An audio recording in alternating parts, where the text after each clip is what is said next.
Bem-vindos! Eu sou o Pai Luiz, sacerdote do Templo Tupinambá em Pirassununga, e hoje nós vamos responder a pergunta: meu guia é viciado? Vem comigo!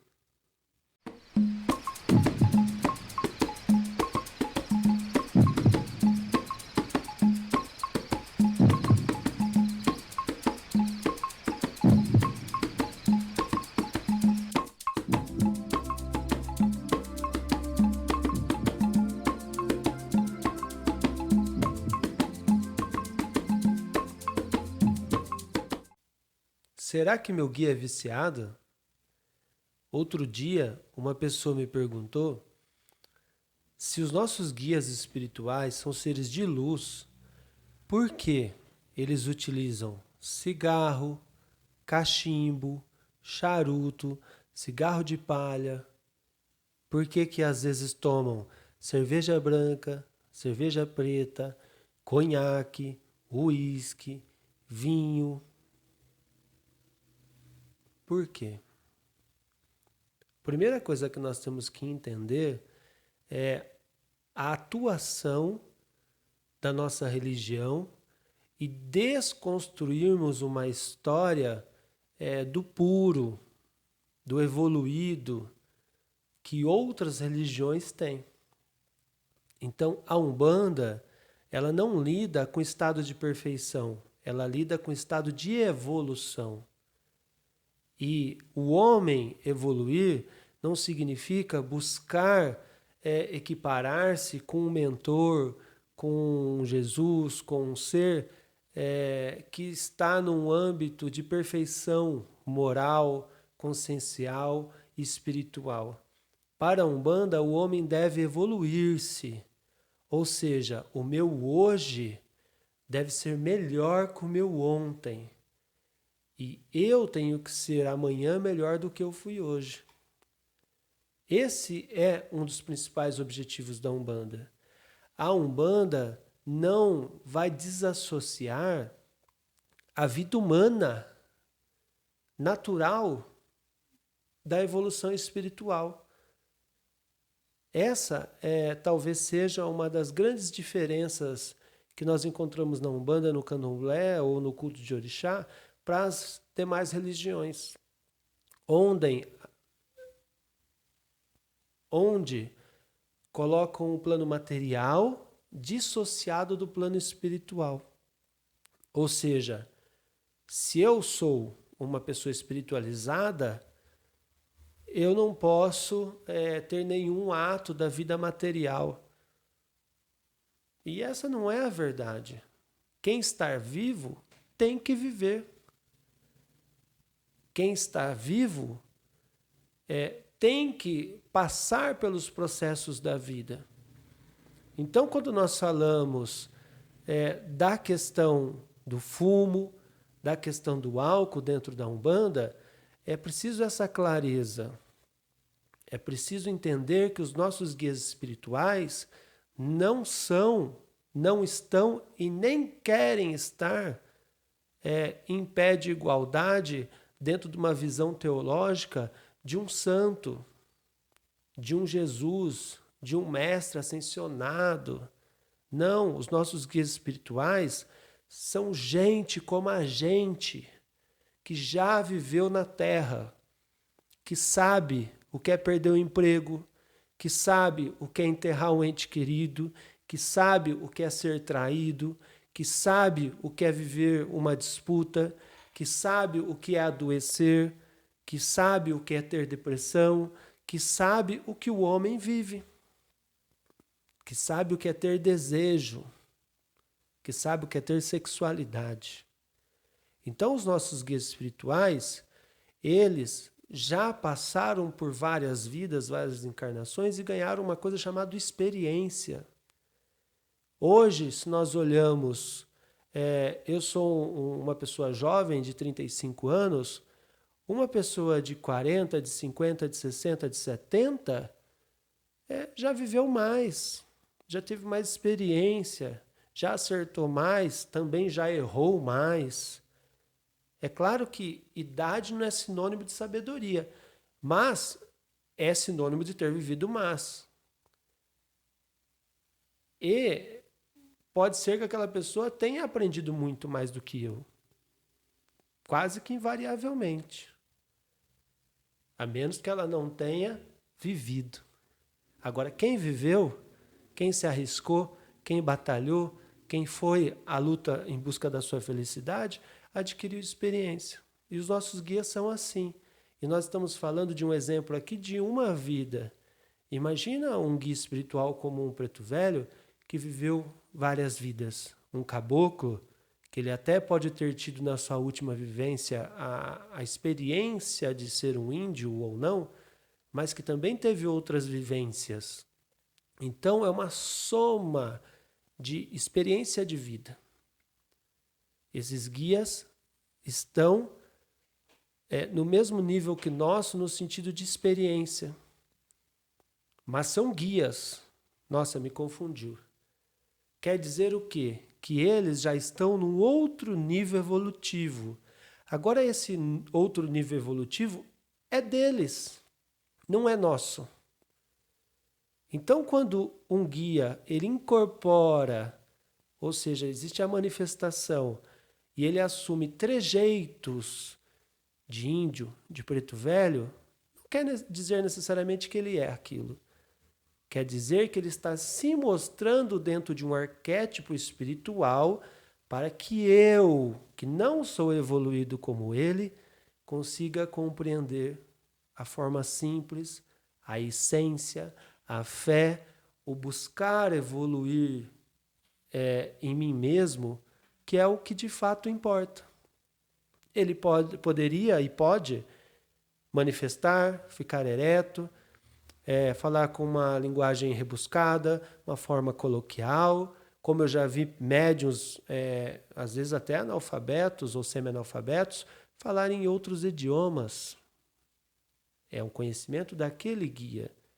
Mas ele não está preocupado com status. Ele não está preocupado em mostrar que ele sabe. Essa é uma necessidade nossa, humana, materialista, vaidosa, do ego. A necessidade do guia é despertar em nós a fé e uma consciência religiosa e evolutiva. E quando nós falamos no uso do fumo e no uso do álcool, há de se também ter um entendimento aí. Às vezes as pessoas falam assim, nossa, mas é um ser de luz, ele fuma charuto e ele toma vinho? Aí nós temos que entender, a Umbanda ela utiliza de magia, a Umbanda utiliza de alquimia, a Umbanda transforma energias. A Umbanda utiliza elementos com energias da natureza para alterar a nossa natureza emocional, psíquica e energética. Olha, um guia fuma? Não. Eu tenho 35 anos de idade, nasci na Umbanda e eu nunca vi um guia fumar. Como assim? Nunca vi um guia fumar? O ato de fumar é o ato de eu pegar o charuto, ou o cigarro, ou o tabaco que for, acender, puxar e tragar. Um guia espiritual não faz isso. Nem que o próprio médium, o próprio instrumento dele, seja fumante. Porque o guia espiritual não fuma. O guia espiritual não tem sistema nervoso para ser viciado. O guia espiritual não tem corpo biológico para ser dependente químico. Ele simplesmente está utilizando aquele tabaco, que é uma erva de poder. Se nós formos estudar a história do tabaco, é utilizado há milênios por várias culturas no mundo. Ele simplesmente está utilizando aquilo como uma forma de descarregar, de dispensar energia e de transformar. Ainda digo mais. Será que você já reparou que o uso do cachimbo, do charuto, do cigarro é uma defumação individual? tanto para o próprio médium, que às vezes o guia atende alguém, fica com a energia daquela pessoa e ele se limpa, quanto para a pessoa que vai ser atendida.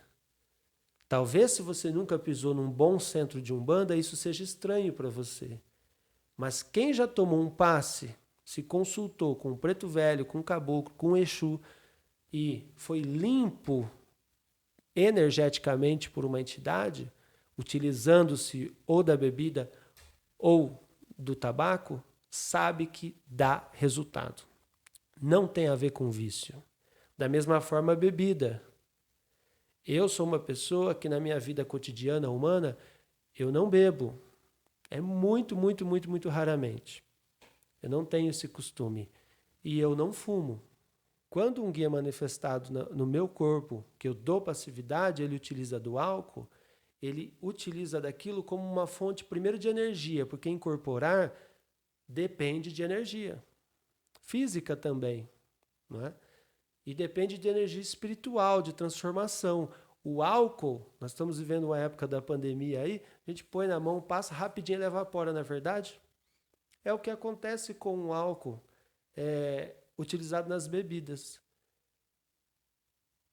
A bebida ela vai entrar dentro de um trabalho como um elemento utilizado com prudência. Ah, eu fui num trabalho espiritual e o médium saiu carregado. Não tinha guia. Ah, aquela pessoa bebe muito quando está incorporada. Não é o guia. Raras exceções, o guia vai beber muito, e quando isso acontecer, é porque existe uma necessidade muito energética, mas em finalizar o trabalho, aquela pessoa não vai estar alcoolizada. Só que essa linha é muito tênue, e nós vamos falar em outro vídeo sobre a incorporação, sobre o transe, sobre a profundidade. Hoje os médios são muito conscientes, não que isso seja um problema, mas não há profundidade. E aí criam-se hábitos, que aí sim é negativo. O guia precisa estar 100% da manifestação com um charuto aceso? Não. O guia precisa estar 100% da manifestação com um copo cheio? Não. São pequenas doses que ele vai utilizando conforme a necessidade. Então, nós precisamos começar a discutir isso na Umbanda para quebrar os mitos, derrubar e abrir a cortina, o véu, né, do mistério, e também para que os médiuns compreendam que, olha, se eu incorporar o meu Exu e eu não tomar uma garrafa de pinga, vão achar que eu não estou incorporado. Para! Isso é coisa de gente ou desorientada ou perturbada, ou que usa uma manifestação espiritual para fazer uso da substância. Isso não existe. Intensidade de manifestação espiritual está na qualidade da informação. Está o quanto vai conseguir beneficiar aquela pessoa que foi até lá. E não se dança muito, se dança pouco, se fuma muito, se bebe muito. Aí sim é uma coisa de espírito sem luz. Mas não o espírito guia que está incorporando, o espírito do médium. Então, que isso fique bem claro. Guia não é viciado. Guia não tem sistema biológico para ter vício. Guia não precisa disso. Ele utiliza dessa energia como ferramenta em benefício do próprio médium e das pessoas que se consultam com ele. Comece a observar. Comece a entender. Olha, eu sou um médium e parei de fumar. O seu guia não vai fumar, ele vai respeitar a sua condição. Lembrando que esse fumar é ele puxar a fumaça e soltar, não é tragar. Mas ele não vai ter esse ato. Olha, eu tenho problema no fígado, eu não posso beber.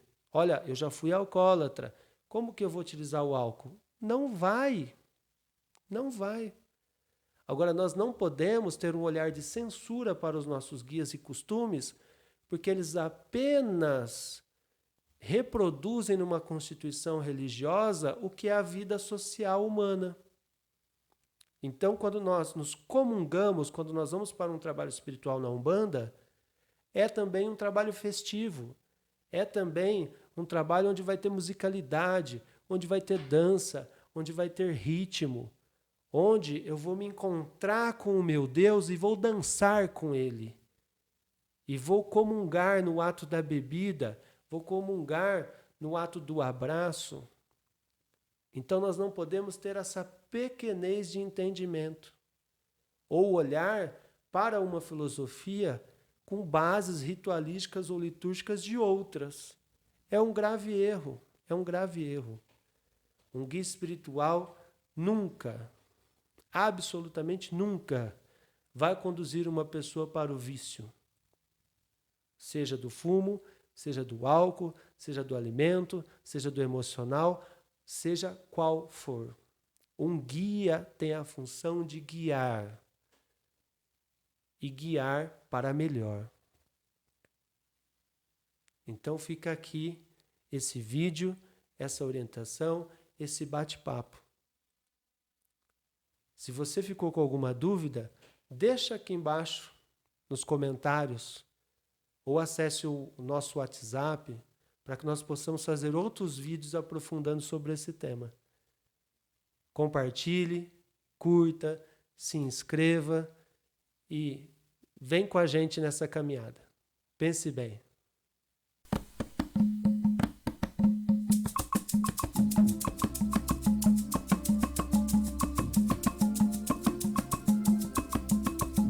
Sabe aquela dúvida ou curiosidade sobre a espiritualidade, umbanda, culto aos orixás e guias espirituais? E nunca teve a quem perguntar?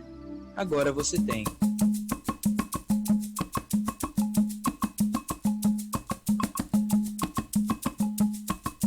Curta nosso canal no YouTube e envie suas perguntas ao Pai Luiz.